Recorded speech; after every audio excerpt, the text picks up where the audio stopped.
Rahayu, perkadang kita berjumpa lagi tentu saja pada sesi-sesi akhir nih ya.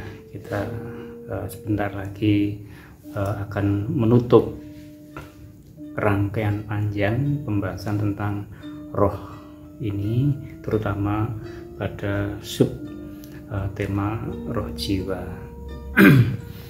Kita masih memiliki sesuatu yang perlu kita pahami saat diri kita ini bisa dikuasai oleh sesuatu yang kelam, sesuatu yang jahat, yang bisa benar-benar merusak kemanusiaan kita.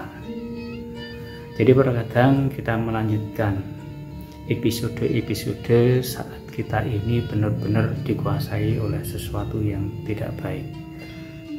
Salah satunya pada kesempatan ini terkadang ingin saya ajak untuk memahami bagaimana kita pun ini bisa dikuasai oleh jiwa, namun jiwa itu membawa hasrat untuk selalu bertarung ya. Jadi pada pembahasan-pembahasan di dalam komunitas-komunitas itu mungkin bisa kita simpulkan ya, mereka sering menganggap ini sebagai istilah jiwa petarung ya. Jadi jiwa petarung ini terkadang itu bagian dari hasrat yang dimunculkan oleh jiwa yang jahat ya. Ini muncul secara tidak kebetulan, namun ini bagian dari buah-buah jiwa jahat yang lainnya, sehingga pada saat kita itu akhirnya menyadari bahwa kita itu sedang dikuasai oleh jiwa petarung ini, itu memiliki gambaran, atau kita misalnya melihat kehidupan seseorang di luar diri kita ya, itu yang seolah-olah mereka kemana-mana itu menantang untuk berkelahi, jadi menantang-nantang orang lain ya. Ini sebenarnya bagian cerminan dari dalam dirinya sendiri yang seolah-olah selalu mencari permasalahan, menciptakan masalah ya. Kadangkala jiwa petarung ini tidak harus diawali dari dia sendiri bermasalah dengan orang yang diajak bertarung, tapi kadangkala hanya diajak untuk membantu orang lain pun mereka sangat bersemangat untuk bertarung. Nah, karena apa? Ada jiwa yang mungkin seperti jiwa laki-lakinya itu muncul. Jadi apa-apa itu dianggap akan bisa selesai kalau dilakukan dengan cara ya bertarung. Jadi jiwa-jiwa yang seperti ini tentu saja tidak tertarik dengan model-model diplomasi, model-model rembukan kekeluargaan, karena yang terpenting bagi dia, mereka akan melakukan sesuatu dulu secara fisik ya. Karena seolah-olah dia itu harus mengambil keuntungan dulu ya. Jadi kadang-kala ada istilah di tengah masyarakat, pada saat berselisih pendapat kita tidak bisa mengontrol diri kita, mungkin seperti refleks saja, kita tiba-tiba ingin memukul, tiba-tiba kita ingin melukai mereka ya. Jadi ini seperti letupan, ledakan yang kita sendiri kadang-kala bisa juga dikatakan kilaf ya. Tetapi kalau jiwa petarung ya, memang dia seolah-olah ingin menunjukkan eksistensinya ini, bahwa di dalam dirinya ini suka berkelahi, suka berperang gitu, dan merasa dirinya itu memiliki kekuatan dan merasa memiliki izin dari mungkin Tuhannya yang lain ini, sehingga kadangkala saat ingin bertarung, mereka pun juga melakukan ritual ya, saat berperang pun mereka berdoa supaya seandainya melukai atau sampai katakanlah membunuh orang lain pun ini tidak digolongkan sebagai kesalahan dan dosa. Inilah bagian jebakan-jebakan setan yang selalu ingin mengincar kehidupan baik kita. Jadi terkadang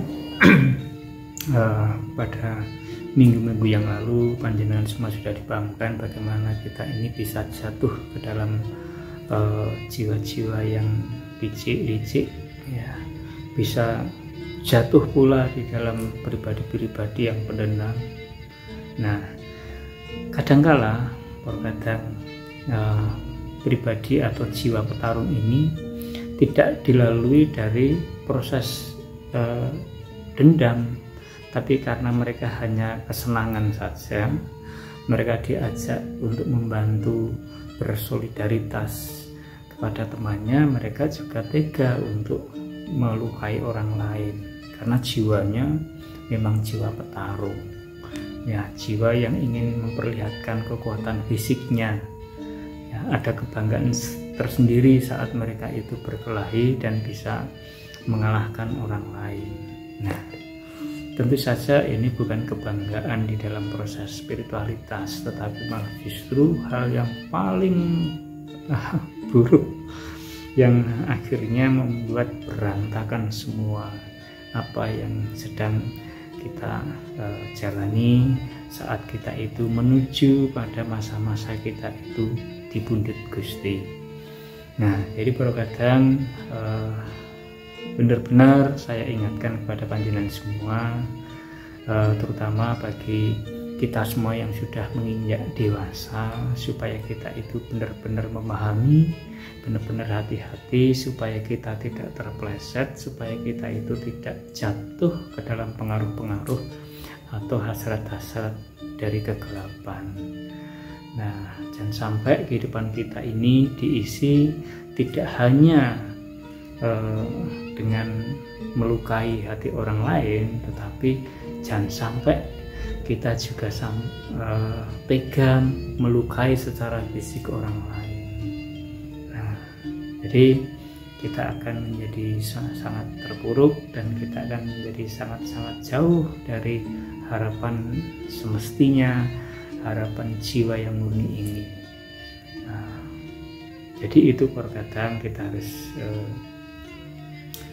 benar-benar merenungkan di dalam kehidupan kita, karena kita sebagai umat beragama tentu saja kita harus menjaga adab kita, menjaga perilaku kita, supaya kita ini juga ke dalam keseharian ini mencerminkan citra Allah sendiri, mencitrakan Gusti sendiri yang selalu menggambarkan di dalam kehidupan kita sebagai sosok yang pengampun, sosok pengasih, sosok yang adil. Nah, jangan sampai kita sebaliknya kebalikan dari sifat-sifat Gusti itu, kebalikan dari sifat-sifat Allah itu, sehingga akhirnya kita benar-benar jatuh sejatuh-jatuhnya dan kita mengalami bencana yang sebenar-benarnya, yaitu akhirnya kita dijauhi oleh hal-hal yang pada akhirnya itu membuat kita itu menjadi jauh dari Gusti.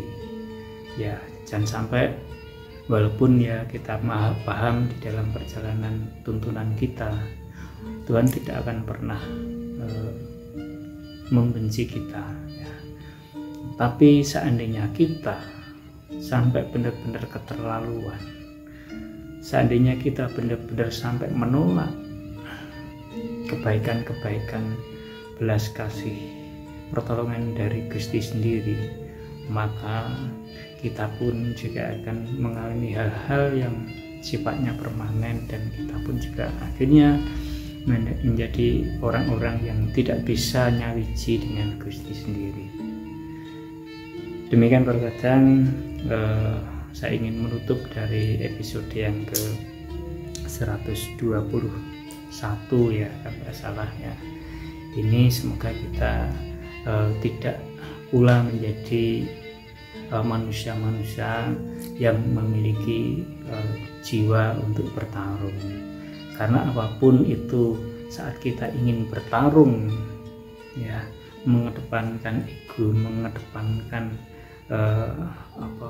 kedunguan diri ini, maka yang terjadi hanya akan menggambarkan bagaimana sebenarnya iman kita yang sedemikian buruk. Demikian perkataan, semoga video ini bisa melengkapi kawruh panjenengan, dan akhirnya panjenengan benar-benar selalu merindukan Gusti di dalam perjalanan kehidupan rohani panjenengan. Semoga kita masih bisa berjumpa pada sesi-sesi video selanjutnya. Matur nuwun, rahayu.